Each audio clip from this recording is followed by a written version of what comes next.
No, I'm gonna cry openly. Because, I mean, I cried a lot this morning, so I think Last night I cried a lot. Yeah. I haven't read any of the nice texts. I feel a little Nope. Yeah, I haven't read any of the nice texts. I'll cry when I read them again. I don't feel like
this is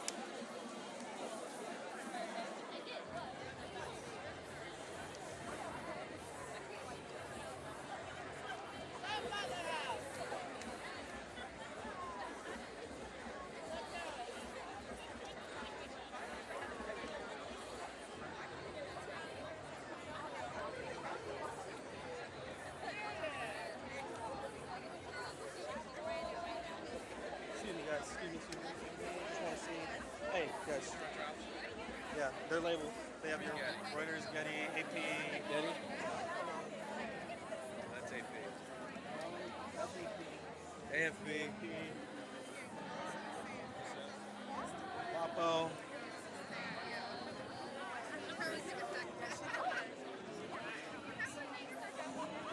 Getty down there. Yeah, it should be both.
lasted me like 6 years. Yeah, they're very nice. I'm trying to pick one out.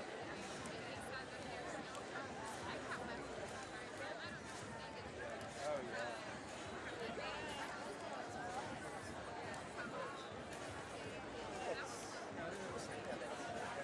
Yeah, today is the first. No, it's the first day I noticed it. Literally, I woke up today. I was oh.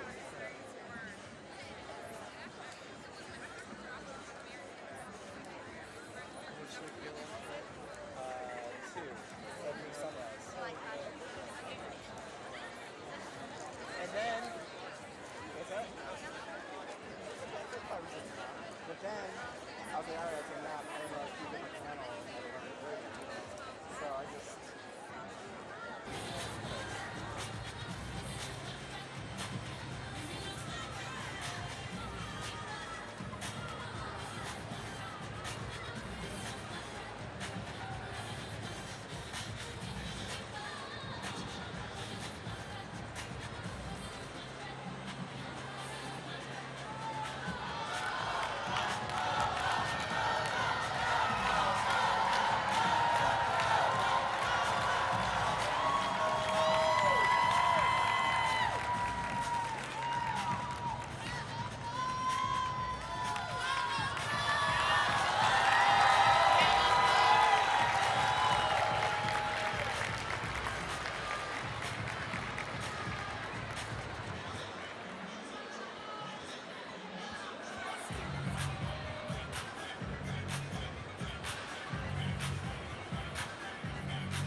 Can we get a medic right behind the DJ booths? I think we need a medic right behind the DJ booths. Thank you.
Please welcome the Vice President of the United States, Kamala Harris.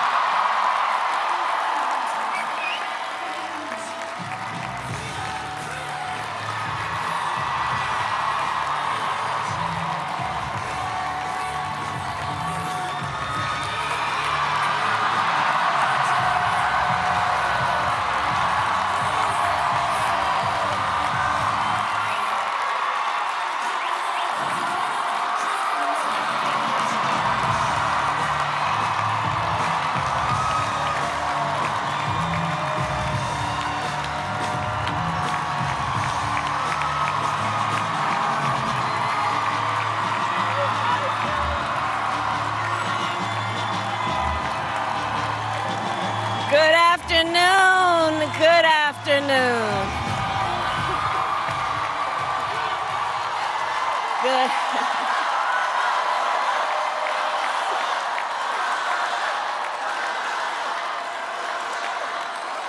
Good afternoon, everyone. Good afternoon. Good afternoon. Good afternoon. Thank you all. Thank you, thank you. Thank you, thank you. So let me say, and I love you back, and I love you back. So let me say, my heart is full today.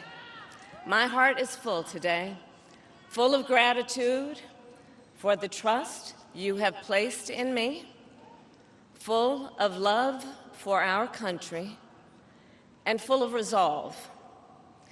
The outcome of this election is not what we wanted, not what we fought for, not what we voted for, but hear me when I say,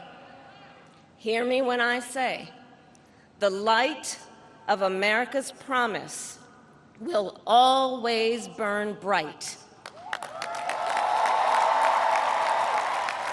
As long as we never give up, and as long as we keep fighting.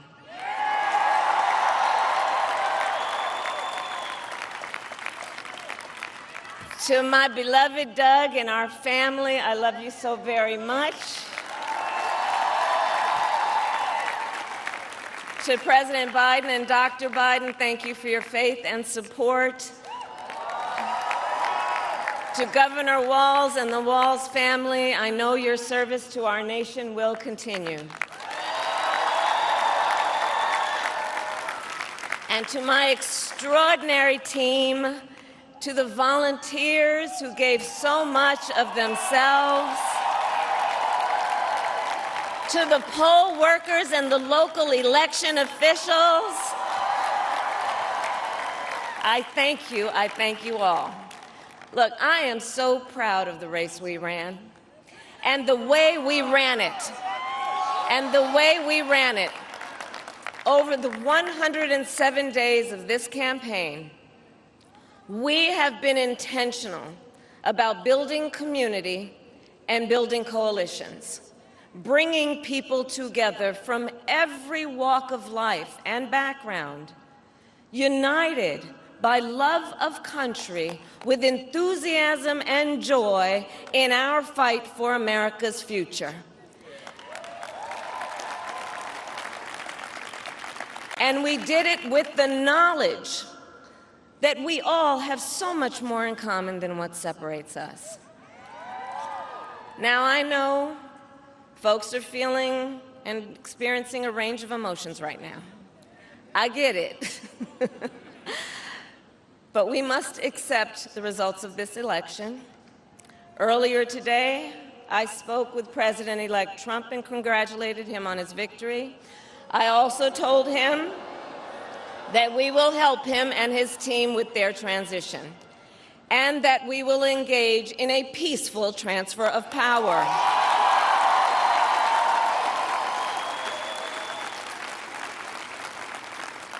A fundamental principle of American democracy is that when we lose an election, we accept the results. That principle, as much as any other, distinguishes democracy from monarchy or tyranny.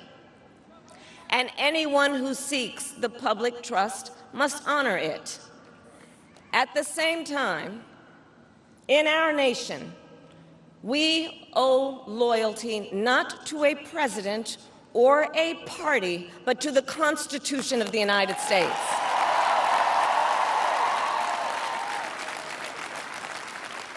And loyalty to our conscience and to our God. My allegiance to all three is why I am here to say, while I concede this election, I do not concede the fight that fueled this campaign.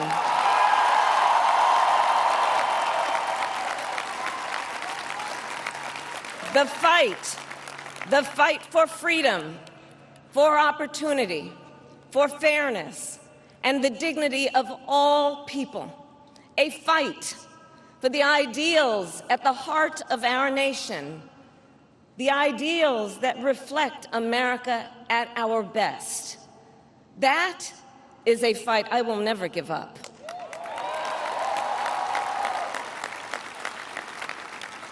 I will never give up the fight for a future where Americans can pursue their dreams, ambitions, and aspirations, where the women of America have the freedom to make decisions about their own body and not have their government telling them what to do. We will never give up the fight to protect our schools and our streets from gun violence. And America, we will never give up the fight for our democracy, for the rule of law, for equal justice, and for the sacred idea that every one of us, no matter who we are or where we start out, has certain fundamental rights and freedoms that must be respected and upheld.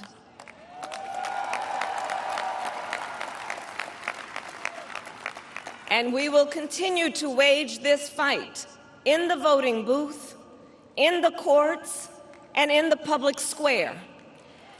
And we will also wage it in quieter ways, in how we live our lives, by treating one another with kindness and respect, by looking in the face of a stranger and seeing a neighbor, by always using our strength to lift people up, to fight for the dignity that all people deserve. The fight for our freedom will take hard work, but like I always say, we like hard work. Hard work is good work. Hard work can be joyful work. And the fight for our country is always worth it. It is always worth it.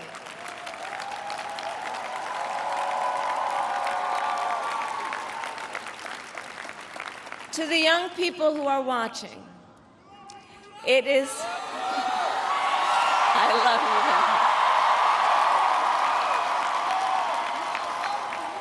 you. To the young people who are watching, it is okay to feel sad and disappointed, but please know it's going to be okay. On the campaign, I would often say, when we fight, we win. But here's the thing. Sometimes the fight takes a while. That doesn't mean we won't win.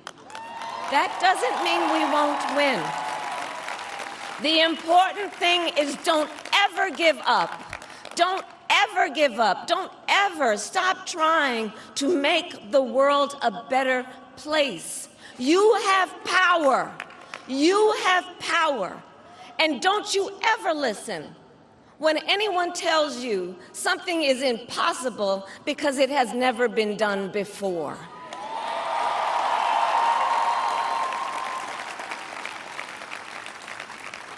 You have the capacity to do extraordinary good in the world. And so to everyone who is watching, do not despair. This is not a time to throw up our hands. This is a time to roll up our sleeves. This is a time to organize, to mobilize, and to stay engaged for the sake of freedom and justice and the future that we all know we can build together. Look, many of you know I started out as a prosecutor, and throughout my career, I saw people at some of the worst times in their lives. People who had suffered great harm and great pain, and yet found within themselves the strength and the courage and the resolve to take the stand, to take a stand, to fight for justice, to fight for themselves, to fight for others. So let their courage be our inspiration. Let their determination be our charge. And I'll close with this. There's an adage an historian once called a law of history, true of every society across the ages. The adage is, only when it is dark enough can you see the stars. I know many people feel like we are entering a dark time, but for the benefit of us all, I hope that is not the case. But here's the thing, America, if it is, let us fill the sky with the light of a brilliant, brilliant billion of stars. The light of optimism, of faith, of truth, and service.